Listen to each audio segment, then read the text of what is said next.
ज़्यादा मज़े की कहानी अब शुरू हो रही है। अब हम प्रोटीन मेटाबॉलिज़्म को एक स्टोरी की शक्ल में पढ़ेंगे। ये हमारे पास है एक लीवर, ठीक है? ये मैंने पूरी की पूरी ब्लड वेसल ज़ाहिर की हुई है। ये सारी की सारी ब्लड वेसल है, ब्लड इसमें हरकत कर रहा है। और इस साइड पे ये है मसल। अब हुआ क्या, ये मसल जो है ये वर्क कर रहा था, ये वर्किंग कर रहा था, ठीक है? वर्किंग के दौरान ये ब्लड से ग्लूकोज़ निकाल के इस्तेमाल कर रहा था ग्लाइकोलाइसिस के दौरान, ठीक है?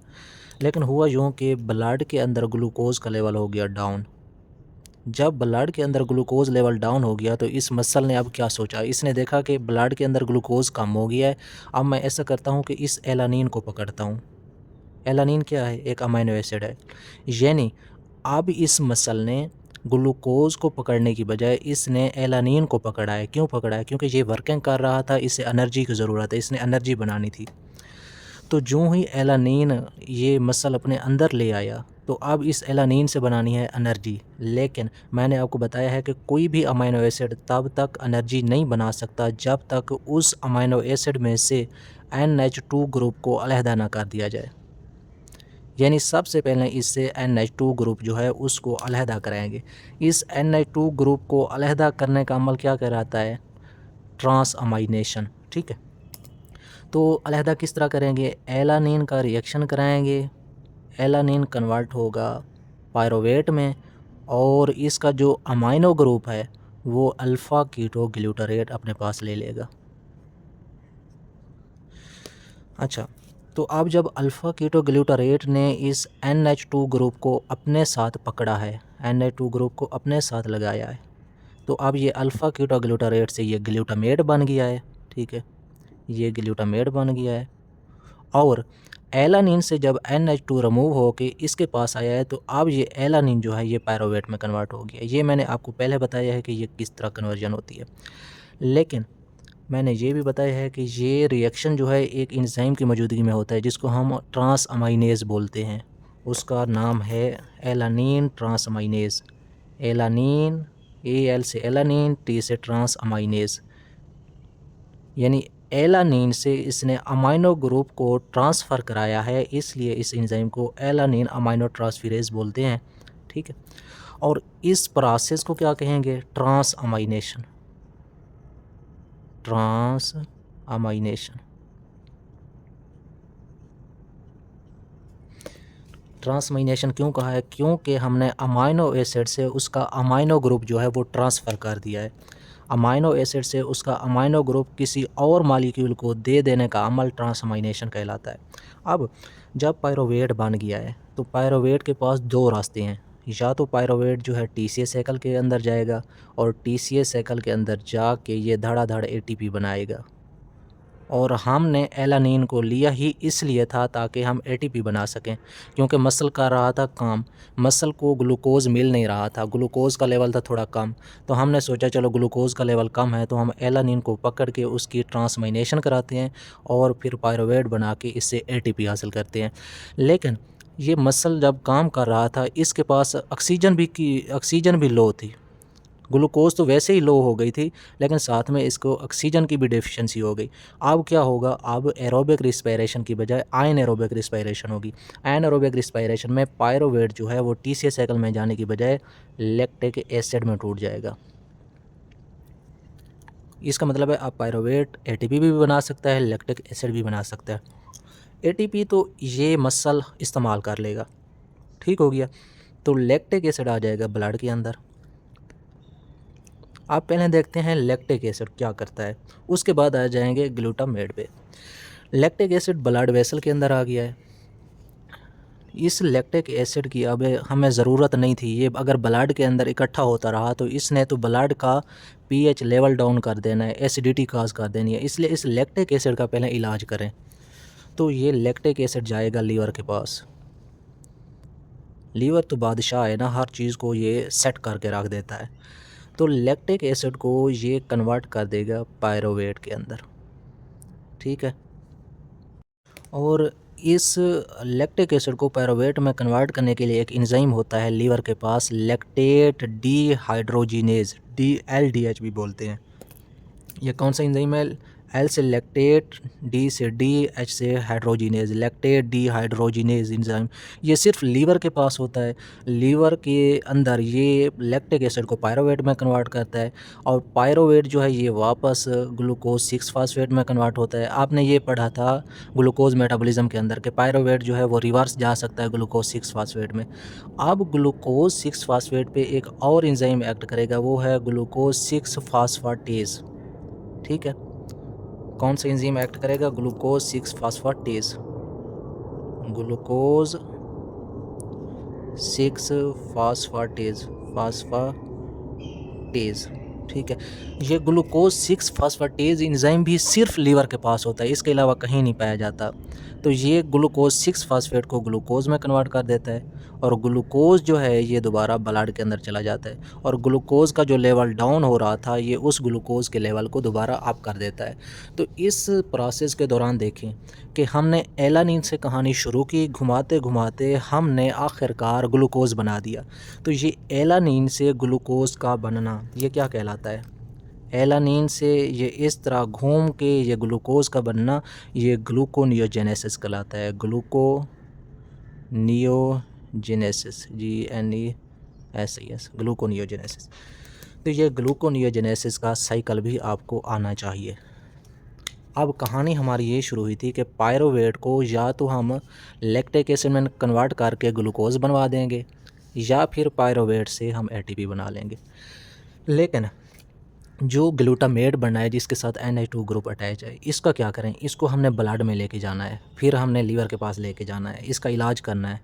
तो क्योंकि लीवर आपको पता है हर चीज़ का इलाज करता है, लेकिन ग्लूटामेट को हम डायरेक्ट ब्लड में अगर डालते हैं तो ग्लूटामेट एसिडिक है, इसने ब्लड की pH को डिस्टर्ब करना है। तो हम सबसे पहले ग्लूटामेट का इलाज करेंगे, इसको ग्लूटामाइन में कन्वर्ट करेंगे। ग्लूटामाइन जो है ये न्यूट्रल है, ये एसिडिक नहीं है।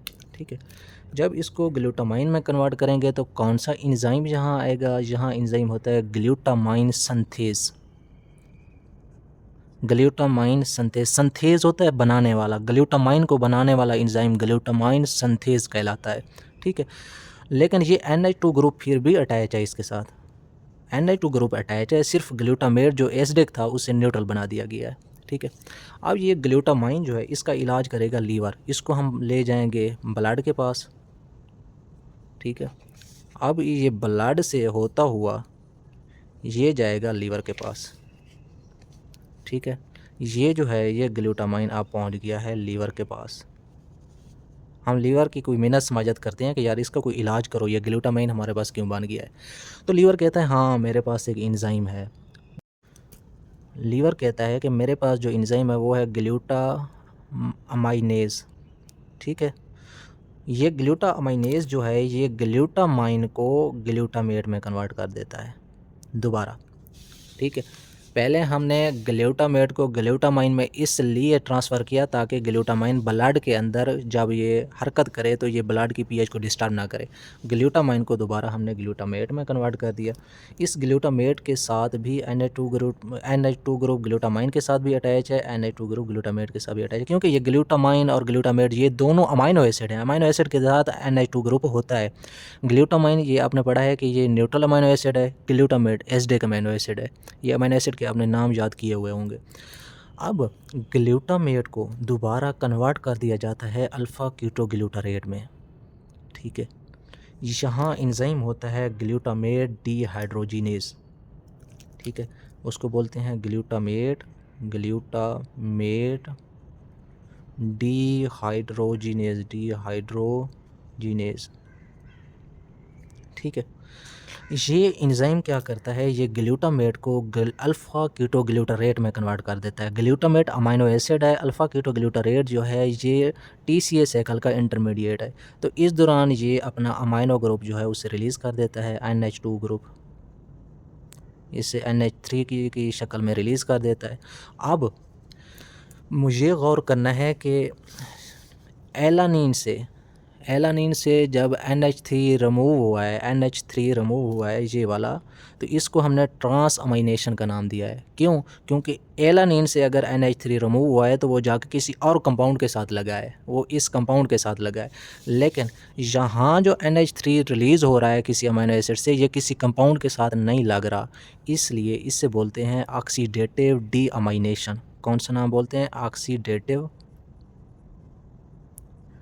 डीअमाइनेशन। इसका मतलब है कि अगर अमाइनो ग्रुप अमाइनो एसिड से रिलीज़ होकर किसी और कंपाउंड के साथ लगेगा तो वो है ट्रांस अमाइनेशन और उसका एंजाइम है ALT। लेकिन अगर कोई अमाइनो ग्रुप किसी अमाइनो एसिड से रिलीज़ होकर किसी कंपाउंड के साथ ना लगे, NH3 की शक्ल में रिलीज़ हो जाए, तो इसको बोलते हैं ऑक्सीडेटेड डीअमाइनेशन। और इस दौरान जो है एक NAD पॉजिटिव मॉलिक्यूल जो है NAD पॉजिटिव मॉलिक्यूल जो है वो रिड्यूस होकर NADH बनाता है। ठीक है। और ये जो अल्फ़ा कीटोग्लूटारेट है, अब इस अल्फ़ा कीटोग्लूटारेट को हम TCA साइकिल में डाल सकते हैं। तो ये अल्फ़ा कीटोग्लूटारेट जो है ये इस TCA साइकिल के अंदर एंटर हो जाएगा। ये TCA साइकिल है और ये साइकिल घूम के ये धड़ाधड़ ATP बना देगा। ठीक हो गया। तो हमने पहले जो ये अल्फ़ा कीटोग्लूटारेट लिया था मसल के अंदर, ये भी TCA साइकिल से लिया था। TCA साइकिल के इंटरमीडिएट से हमने ये निकाला था और इससे हम ट्रांसअमाइनेशन के ज़रिए गुजारते हुए इससे जब हम लीवर के पास लिया, ये दोबारा TCA साइकिल के अंदर एंटर हो गया। तो इसकी भी ये स्टोरी ये है कि ये TCA साइकिल से निकला था और दोबारा होता हुआ ये दोबारा TCA साइकिल के अंदर एंटर हो गया। लेकिन ये तो हमने एलानिन की ट्रांसअमाइनेशन पढ़ी है। अब हम देखते हैं कि हमारे पास लीवर के अंदर एक अमाइनो एसिड होता है अस्पार्टिक एसिड। इसका चक्कर देखते हैं अस्पार्टिक एसिड का।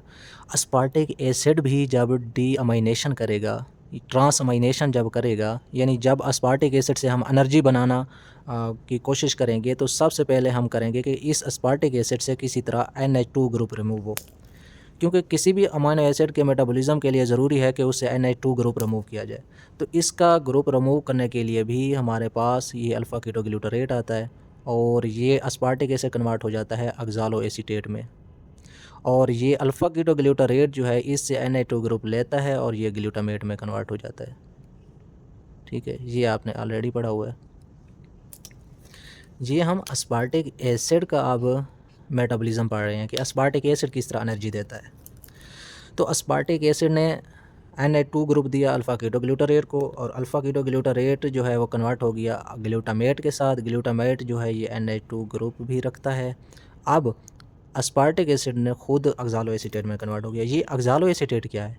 ये ऑक्ज़ालो एसीटेट जो है ये TCA साइकिल का इंटरमीडिएट है, ये TCA साइकिल के अंदर इस्तेमाल हो जाएगा। तो इस तरह हम अस्पार्टिक एसिड से हम TCA साइकिल के अंदर घुस के धड़ाधड़ एनर्जी बना सकते हैं, ATP बना सकते हैं। लेकिन फिर वही सवाल कि ये ग्लूटामेट कहाँ जाएगा? बिल्कुल, ये ग्लूटामेट का हमें पता है कि ये ग्लूटामेट कहाँ जाएगा। ये ग्लूटामेट सीधा आएगा यहाँ, ये ग्लूटामेट खड़ा है और यहाँ से ये दोबारा अल्फ़ा कीटोग्लूटारेट के पास जाएगा। अल्फ़ा कीटोग्लूटारेट से ये TCA साइकिल में घुस जाएगा और एनर्जी बनाएगा। देखें, जब ये ग्लूटामेट यहाँ आया तो इसकी क्या होगी? ऑक्सीडेटिव डीअमाइनेशन। इसकी भी ऑक्सीडेटिव डीअमाइनेशन होगी, फिर अल्फ़ा कीटोग्लूटारेट में कन्वर्ट होगा। अब सवाल ये है कि यहाँ अस्पार्टिक एसिड और अल्फ़ा कीटोग्लूटारेट इसकी जो ट्रांसअमाइनेशन करा रहा है वो एंजाइम ALT नहीं है, वो एंजाइम है AST। AS से मुराद अस्पार्टेट, T से मुराद ट्रांसफेरेज। AST अस्पार्टेट ट्रांसफेरेज एंजाइम है। ठीक है, ये रिएक्शन भी रिवर्सिबल होता है। ठीक है, ये भी वापस जा सकता है और ये भी वापस जा सकता है। ठीक है, और इसीलिए इन एंजाइम के नाम भी डबल हैं। किस तरह डबल हैं? जो ALT है, ठीक है, इसको हम SGT भी बोलते हैं, SGPT क्यों बोलते हैं? क्योंकि जब ये वापस जाता है SGPT, ये सीरम ग्लूटामेट पायरोवेट ट्रांसअमाइनेज बन जाता है। सीरम ग्लूटामेट पायरोवेट ट्रांसअमाइनेज, इसलिए इसे SGPT बोलते हैं। और इस AST का भी जब रिवर्सिबल रिएक्शन होता है तो एंजाइम यही है लेकिन इसका नाम चेंज हो जाता है, वो बन जाता है SGOT, सॉरी SGOT। एस से मुराद सीरम, जी से मुराद ग्लूटामेट, ओ से मुराद ऑक्सालो एसीटेट, यानी सीरम ग्लूटामेट ऑक्सालो एसीटेट, इन दोनों की ट्रांसमाइनेशन होगी जिसे हम सीरम ग्लूटामेट ऑक्सालो एसीटेट ट्रांसमाइनेज यानी SGOT बोलते हैं। ठीक है, अच्छा इन एंजाइम में ज़्यादा घुसने की ज़रूरत नहीं है, बाकी तो हमने स्टोरी मुकम्मल कर ली। लेकिन मसला क्या बना है, जब ये ऑक्सीडेटेड डीअमाइनेशन हुई है, ये NH3 जो है ये कहाँ जाएगा? बाकी को तो हमने उनके मकाम तक पहुंचा दिया है। ग्लूटामाइन हमारे पास है, हमने उसे TCA साइकिल में डाला। अस्पार्टिक एसिड आया, हमने TCA साइकिल में डाला। जो भी चीज़ है हमने उसे उसके मकाम तक पहुंचा दिया, लेकिन इस NH3 का अभी तक नहीं पता। इसका भी इलाज हमें करना चाहिए। ठीक है, इसका भी इलाज कर लेते हैं। ठीक है, इसका इलाज बड़ा ईजी है। ये भी लीवर के अंदर ही रिएक्शन होगा NH3 का, लेकिन मैंने ना एक और लीवर बना दिया है वो आसानी के लिए, ताकि इधर मिक्स ना हो। तो ये अमोनिया आएगा लीवर के, उसी लीवर के अंदर ही रिएक्शन होगा। ठीक है, ये लीवर के पास है अमोनिया। ठीक है, ये है अमोनिया NH3। इससे NH3 को पहले NH4 में कन्वर्ट किया जाता है लीवर के अंदर ही। ठीक है, ये जब NH4 में कन्वर्ट हो जाता है तो उसके बाद इससे साइटोप्लाज्म से निकाल के इसे माइटोकॉन्ड्रिया में डाल दिया जाता है। ये माइटोकॉन्ड्रिया है, माइटोकॉन्ड्रिया में NH4 को हमने डाल दिया। NH4 जो है ये ATP के साथ मिलता है और उसके नतीजे में ये कंपाउंड बनाता है कार्बामाइल फॉस्फेट। ठीक है, इस दौरान HCO3 इसमें ऐड होता है और ये रिएक्शन होता है कि एंजाइम की मौजूदगी में, जिसको हम बोलते हैं CPT1 एंजाइम है। ठीक है, CPT1 क्यों बोलते हैं? C से मुराद कार्बामाइल, P से मुराद फॉस्फेट और CPT से मुराद ये सिंथेटेज है। ठीक है, CPT1 बोलते हैं कार्बामाइल फॉस्फेट सिंथेटेज एंजाइम। ठीक है, इसकी मौजूदगी में ये रिएक्शन हुआ, NH4 और ATP आपस में मिले, HCO3 इसमें ऐड हुआ और कार्बामाइल फॉस्फेट बन गया। अब बाहर खड़ा है आर्निथीन, ये जाएगा माइटोकॉन्ड्रिया के पास और इस कार्बामाइल फॉस्फेट की मौजूदगी में ये आर्निथीन कन्वर्ट हो जाएगा सिट्रोलिन में। ठीक है, ये जो पहला स्टेप है ये आर्निथीन का कार्बामाइल पायरोफॉस्फेट के साथ मिलना और सिट्रोलिन बनाना, ये जो पहला स्टेप है ये माइटोकॉन्ड्रिया के अंदर होता है और इसका एक एंजाइम होता है, उसको बोलते हैं आर्निथीन ट्रांस कार्बोक्सिलेज। ठीक है, आर्निथीन ट्रांस कार्बोक्सिलेज। ठीक है, ये आपने याद कर लेना है। जब ये आर्निथीन सिट्रोलिन में कन्वर्ट हो जाता है तो ये सिट्रोलिन माइटोकॉन्ड्रिया से बाहर आ जाता है। अब ये हम तरीक़ाकार अपना रहे हैं NH4 को निकालने के लिए, यानी हम यूरिया साइकिल पढ़ रहे हैं। अब इस सिट्रोलिन के साथ अस्पार्टेट ऐड होता है। ये आपके सामने अस्पार्टेट है, ये अस्पार्टेट है। अस्पार्टेट क्या होता है? एक अमाइनो एसिड होता है। ठीक है, ये उसका अमाइनो ग्रुप है, ये कार्बोक्सिलिक ग्रुप है। ये अस्पार्टेट इसमें ऐड होता है। ठीक है, और ये सिट्रोलिन कन्वर्ट हो जाता है आर्जिनिन सक्सिनेट में। ठीक है, आर्जिनो सक्सिनेट में। और ये कौन से एंजाइम की मौजूदगी में हुआ? तो वो आर्जिनो सक्सिनेट संथेज एंजाइम है। संथेज भी बोल सकते हैं, संथेटेज भी बोल सकते हैं। कौन सा संथेज है? आर्गिनो सक्सिनेट संथेज एंजाइम। जब ये आर्गिनो सक्सिनेट बन गया है तो अब ये आर्गिनो सक्सिनेट आर्जिनिन में कन्वर्ट हो जाता है, आर्जिनिन में। ठीक है, जब ये आर्जिनिन में कन्वर्ट होता है तो उसी दौरान इससे फ्यूमरेट रिलीज़ होता है। अब ये कौन से एंजाइम की मौजूदगी में हुआ? ठीक है, तो वो एंजाइम बिल्कुल इजी है, वो है आर्जिनो सक्सिनेज। ठीक है, शुरू में आर्जिनो लगाना है, आर्जिनो सक्सिनेज। ये आर्जिनो सक्सिनेट को जो आर्जिनिन में कन्वर्ट करता है उस एंजाइम का नाम है आर्जिनो सक्सिनेज। ठीक है, अच्छा ये सिट्रोलिन से आर्जिनिन तक आते हुए कौन सी चेंजिंग आई? अस्पार्टेट ऐड हुआ और फ्यूमरेट रिलीज़ हुआ। तो आप देखें अस्पार्टेट और फ्यूमरेट में क्या कौन सी तब्दीलियाँ हैं? ये अस्पार्टेट के अंदर COOH और COOH हैं, ये दोनों फ्यूमरेट के अंदर भी हैं। CH2 ये भी हैं। सिर्फ NH2 ग्रुप जो है वो इसके अंदर ऐड हो गया है। देखें NH2 ग्रुप ऐड तो हुआ है अस्पार्टेट वाला, लेकिन फ्यूमरेट के अंदर तो NH2 ग्रुप नहीं है ना। तो इसका मतलब ये है कि एक NH4 ग्रुप ये वाला था जो यहाँ से ऐड हुआ था कार्बामाइल फॉस्फेट के साथ, एक NH4 पहले आ रहा था ठीक है, और एक NH3 जहाँ से ऐड हुआ है। तो इसका मतलब है जहाँ 2 NH3 या 2 NH4 पहुँच गए हैं आर्जिनिन के पास। अब जब आर्जिनिन कन्वर्ट होगा आर्निथीन में, ठीक है, तो ये कौन से अपना एंजाइम की मौजूदगी में रिएक्शन होगा? ये आर्जिनेज की मौजूदगी में, आर्जिनेज, ठीक है, एंजाइम की मौजूदगी में। तो उसी दौरान इससे 2 NH4, एक जो यहाँ से एंटर हुआ, एक अस्पार्टेट वाला, ये 2 NH4 जो हैं ये यहाँ से रिलीज़ होते हैं और ये यूरिया बना देते हैं, NH2 C डबल बॉन्ड हो NH2, ये एक NH2 ये है, एक 2, एक जो है यहाँ से आया, एक जो है ये इस अस्पार्टेट वाला है, तो ये यूरिया बन गया है, ठीक है। अब ये यूरिया जो है ये इंटर होगा, कहाँ इंटर होगा? ब्लड के अंदर। ये ब्लड के अंदर इंटर हो गया यूरिया। जब ब्लड के अंदर इंटर होगा तो आपको पता है यूरिया लेवल जब इंक्रीज़ करता है तो फिर काफ़ी सारे मसाइल पैदा हो जाते हैं। तो फिर ये यूरिया जाएगा किडनी के पास और किडनी इस यूरिया को फ़िल्टर करके यूराइन बना देगा। ये तो कहानी होगी बिल्कुल ख़त्म। लेकिन बाज़ दफ़ा होता क्या है, बाज़ दफ़ा जो है यही जो अमोनिया है, ये अमोनिया ब्लड के अंदर आ जाता है, ठीक है, ये अमोनिया ब्लड के अंदर आ जाता है और इस अमोनिया का लेवल इंक्रीज़ करने लग जाता है। और जब इस अमोनिया का लेवल इंक्रीज़ करता है तो इस अमोनिया का लेवल इंक्रीज़ करने से ब्रेन के अंदर सेरिब्रल एडीमा हो जाता है, ब्रेन के अंदर पानी भर जाता है, क्योंकि NH4 इकट्ठा हो जाता है ब्रेन के अंदर। और जब NH4 इकट्ठा हो जाता है तो इसी ब्लड से H2O पानी भी अंदर आना शुरू हो जाता है। जब पानी अंदर आना शुरू हो जाता है तो इससे ब्रेन के अंदर पानी भर जाता है, जिसको सेरिब्रल एडीमा बोलते हैं, ठीक है। यहाँ तक हमने ये देख लिया इसका पूरा का पूरा मेकनिज़म। लेकिन ये देखना है कि ALT और AST जो हैं ये कोई स्पेसिफिक नहीं है कि ALT सिर्फ मसल के अंदर होगा और जो AST है वो लीवर के अंदर होगा, ऐसा बिल्कुल नहीं है। ALT AST ये हर टिश्यू के अंदर पाए जाते हैं, जहाँ हम एलानिन या किसी और अमीनो एसिड से हम ATP बना सकते हैं। किसी भी अमीनो एसिड की ब्रेक डाउन करके जहाँ हम ATP बना सकते हैं वहाँ ALT और AST पाए जाते हैं। हाँ, थोड़ी बहुत इनकी स्पेसिफ़िक चीज़ें हैं, वो मैं आपको बता देता हूँ कि इनके अंदर कौन सी स्पेसिफ़िक चीज़ें हैं। जो ALT और AST के, जो ALT है और जो AST है, जो ALT है ये मोर स्पेसिफ़िक है लीवर के लिए, मोर स्पेसिफ़िक है लीवर के लिए। वैसे ALT बॉडी के हर टिश्यू में पाया जाता है, हर सेल में पाया जाता है, लेकिन ये लीवर के लिए ज़्यादा स्पेसिफिक है, ठीक है।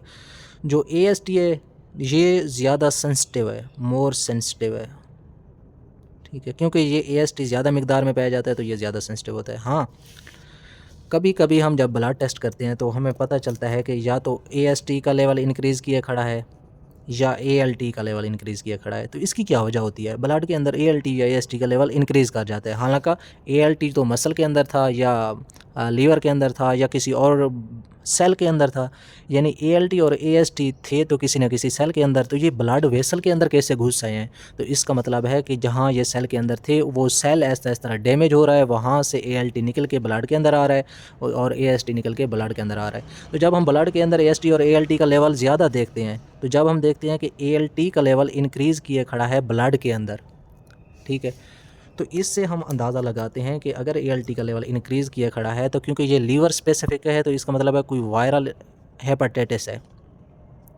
कोई लीवर की हेपेटाइटिस की बीमारी है, ठीक है, या लीवर कोरियोसिस है, लीवर का सूज जाना, कोरियोसिस, ठीक है, ये लीवर की बीमारी है, या फिर लीवर के अंदर कोई ना कोई ट्यूमर है। आल मुख्तसर यानी कोई ना कोई लीवर के अंदर कोई बीमारी हुई है जिसकी वजह से ALT का लेवल ब्लड के अंदर इंक्रीज़ किया खड़ा है, यानी लीवर डैमेज हुआ है और लीवर से ALT रिलीज़ होकर ब्लड के अंदर जा रहा है, ठीक है।